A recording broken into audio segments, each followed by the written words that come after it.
Nice to see you again, Tom. How are you today? I'm okay.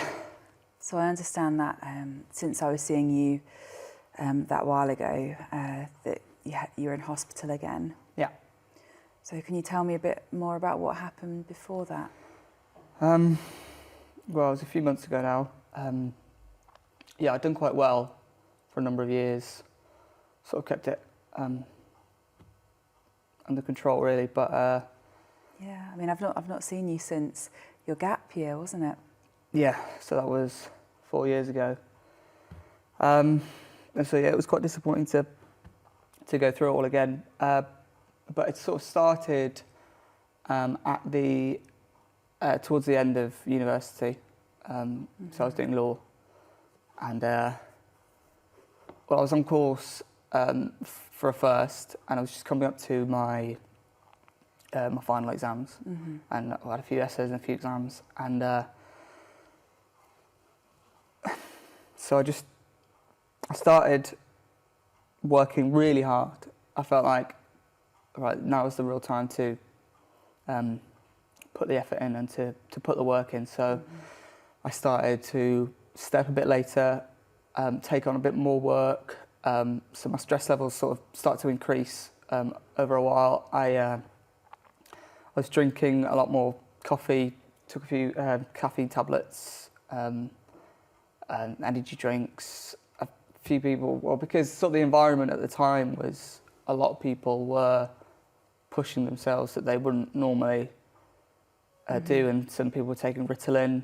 Oh wow, okay. Yeah, and did you take any Ritalin? yeah, because it was just like that was necessary at the time. And how did that affect you? Well, it sort of increased my confidence at the time. Everything that was going on, I was becoming a lot more productive. A lot more confident. I was working harder. My brain was working faster, and so my momentum was building up and up throughout the period. And so I was relishing it, and I was doing a lot of work. And so what did that mean to you then, to be at that time? Because it sounds like you put quite a lot of pressure on yourself. You've been doing really well at uni, and you know, this was it, this was the time. What did it mean to you to be feeling like that, kind of more awake and more energised, maybe? Yeah, well, for me it was my sort of time. So I'd spent 3 years. I was in control. I was doing well. It wasn't really part of my life at the time. I didn't really talk to any of my friends about it. But then I started to just sort of grow into it. And I took the opportunity to enjoy this time. And it didn't really reach its peak until after my exams. I was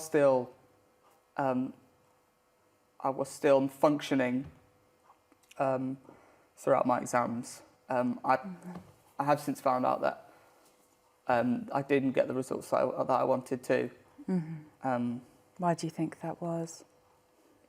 Well, I thought that I was working harder than ever, but it was misjudged, I think, and so I didn't perform to the best of my ability when it came to the exams, and so I didn't achieve a first time.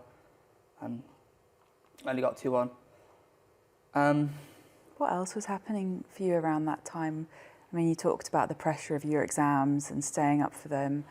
Was anything else going on for you around the same time? Well, so it was the end of university, and that was the time where, well, as soon as that period stopped of work, then I was sort of let off the leash a bit, and I just sort of to grow even further. So I mentioned I was was taking Ritalin, drinking a lot of coffee, and as soon as exams had stopped, substance abuse sort of took a bit more of a hold. And yeah, I just sort of grew into this person who I thought was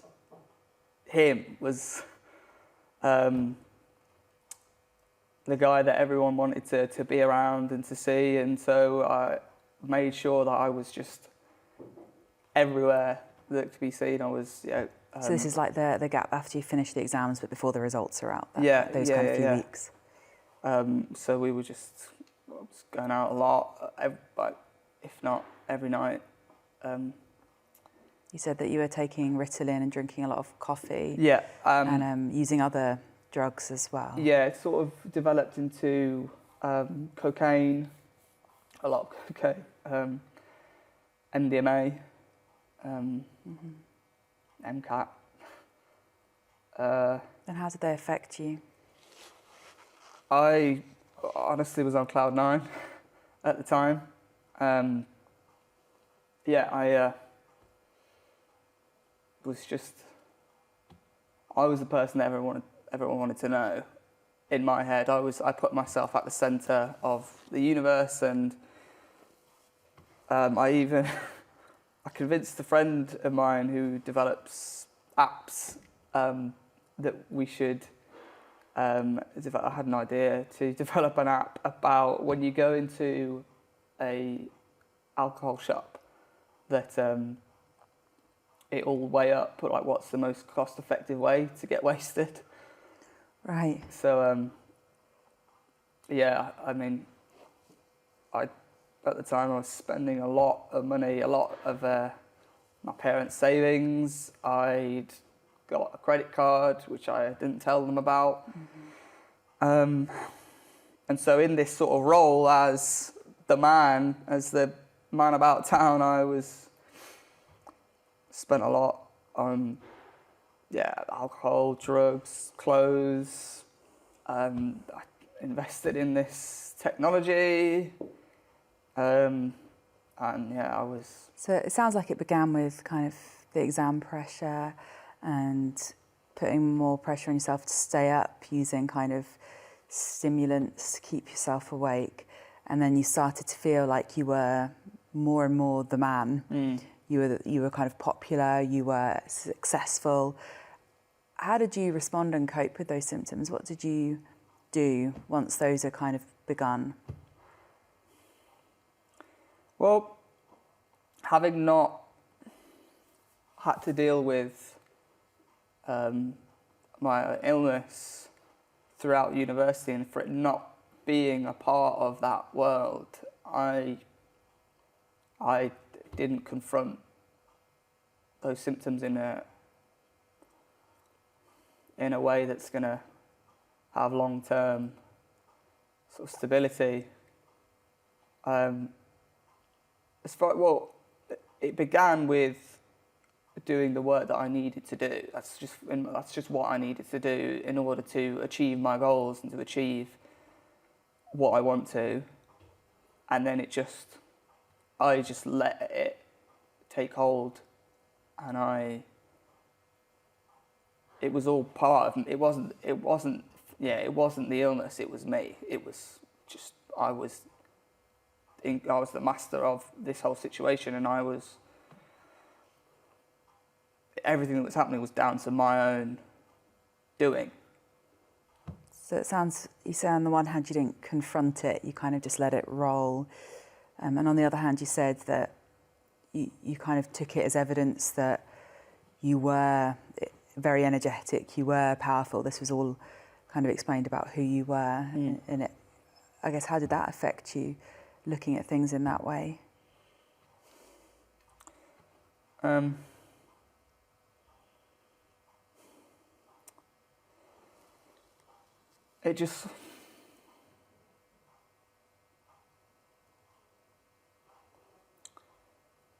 It was my time. It had all been leading to this was the moment where I would sort of become the person that I wanted to be. Mm-hmm. All the hard work, everything, like all the work that my parents had done for me, all the work that I'd been doing, it was now crystallising. Mm-hmm. It felt like you were on the brink of something enormous from the sounds of it. Again, going back to that kind of beginning stage where you started to stay up late and use stimulants. I mean, how much sleep were you getting at the beginning? It gradually diminished. I think it began at 6, 5, and then ended up about 3 and 2 hours. And what kind of things did you notice? Did you notice any changes from having less and less sleep in your body, maybe, or the way you were thinking? I think the harder I was working, the faster my brain then would work, and the harder I worked, the more I would do. So it was just the momentum was building more than anything. And my thoughts were firing, and my goals were stronger, and my determination was bigger. And how did you feel in your body? Did you notice any changes physically?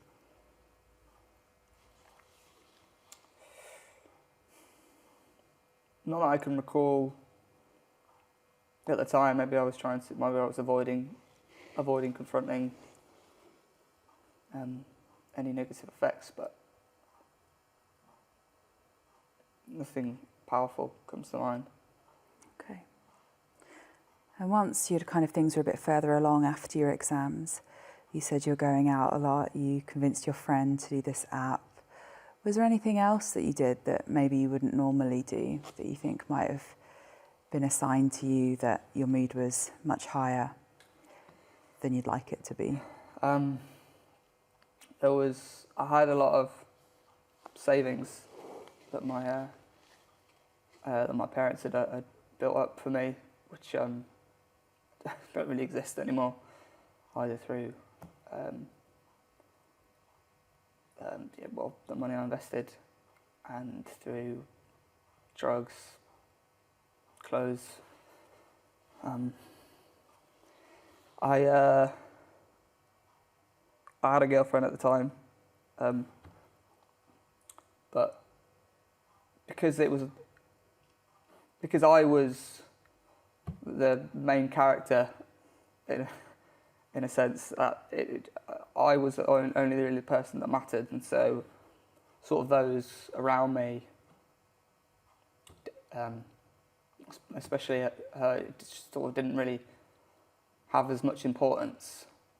So on nights out, she just wouldn't be in my mind, and so there would be other women. Okay. So. And how do you feel about that now, looking back on it?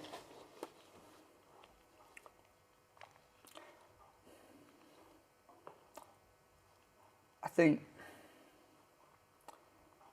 it's those moments where it's not just me, it's those closest to you and those around you that have to suffer more than anyone else. That brings a lot of the shame. Yeah.